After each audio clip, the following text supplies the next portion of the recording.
শুক্তো এমন একটা রেসিপি যেটা প্রত্যেকটা বাঙালির কাছে একটা ইমোশন। আমার মনে হয় এমন কোনো বাঙালি নেই যে শুক্তো খেতে পছন্দ করে না। আমরা অনেকেই বাড়িতে শুক্তো বানিয়ে থাকি, কিন্তু বাড়িতে বানালে কি হবে, সেই শুক্তোর স্বাদ কিন্তু অনুষ্ঠান বাড়ির শুক্তোর মতো একদমই থাকে না। অনুষ্ঠান বাড়িতে যে শুক্তো রান্না করা হয় সেখানে একটা বিশেষ মশলার ব্যবহার করা হয়, এর জন্য অনুষ্ঠান বাড়ির শুক্তোর স্বাদ অনেক গুণ বেশি হয়। তাই আজ আমি তোমাদের একদম স্টেপ বাই স্টেপ অনুষ্ঠান বাড়ির মতো শুক্তো রেসিপি করে দেখাবো। আর তার সাথে থাকবে সেই সিক্রেট স্পেশাল মশলা রেসিপিও। শুক্তো রান্না করার জন্য আমরা এখানে সবজির মধ্যে নিয়েছি আলু, পেঁপে, গাজর, কাঁচকলা, রাঙ্গা আলু, সজনে, বেগুন। শুক্তোর স্পেশালিটি হলো এখানে সব সবজিগুলোকে একটু লম্বা লম্বা করে কেটে নিতে হবে। প্রত্যেকটা সবজিকে আমি খুব সুন্দরভাবে লম্বা লম্বা করে কেটে নিয়েছি। এবার আমাদের একটা বিশেষ মশলা রেডি করে নিতে হবে। এর জন্য মিক্সিং জারে নিয়ে নিচ্ছি কিছুটা পরিমাণে আদা, কাঁচা লঙ্কা, 1 চামচের মতো গোটা জিরা, 1 চামচের মতো মৌরি, 2 চামচের মতো রাঁধুনি, 1 চামচের মতো সরিষা, আর নিচ্ছি 1 চামচের মতো পোস্তদানা। সমস্ত মশলাকে একদম স্মুথলি পেস্ট করে নিতে হবে।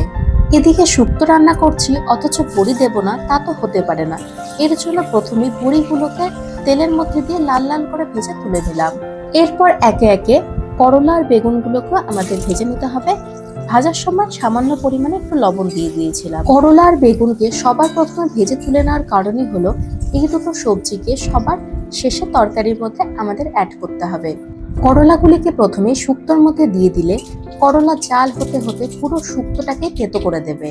আর বেগুনগুলোকেও প্রথমেই যদি দিয়ে দিতাম তাহলে একদম বেগুনগুলো ঘেটে হয়ে যেত। তাই এগুলোকে সবার শেষে দিতে হবে। এবারে ওই তেলেই ফোড়নে দিয়ে দিতে হবে তেজপাতা, শুকনো লঙ্কা আর বেশ কিছুটা পরিমাণে পাঁচফোড়ন।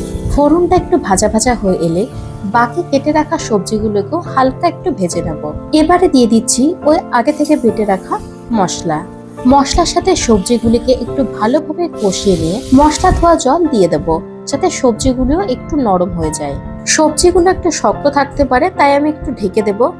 10 মিনিটের মতো এরকম ঢাকা দিয়ে রাখলে সবজিগুলো একদম নরম হয়ে যাবে। পুরো মশলার সাথে সবজিগুলোকে আরেকটু ভালোভাবে কষিয়ে নেওয়ার পর ওই আগে থেকে ভেজে রাখা বড়িগুলিকে এর মধ্যে দিয়ে দেবো।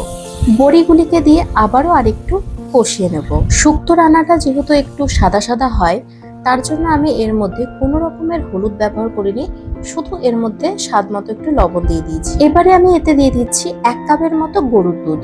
দুধটাকে আমি আগে জাল দিয়ে রেখেছিলাম। আর দিয়ে দিচ্ছি 1 কাপের মতো নর্মাল জল। তোমরা চাইলে পুরো 2 কাপ ধরে দুধ দিয়ে দিতে পারো, তবে পুরোটাই যদি আমি দুধ দিয়ে দিতাম তাহলে গ্রেভির থিকনেসটা অনেকটাই ঘন হয়ে যেত।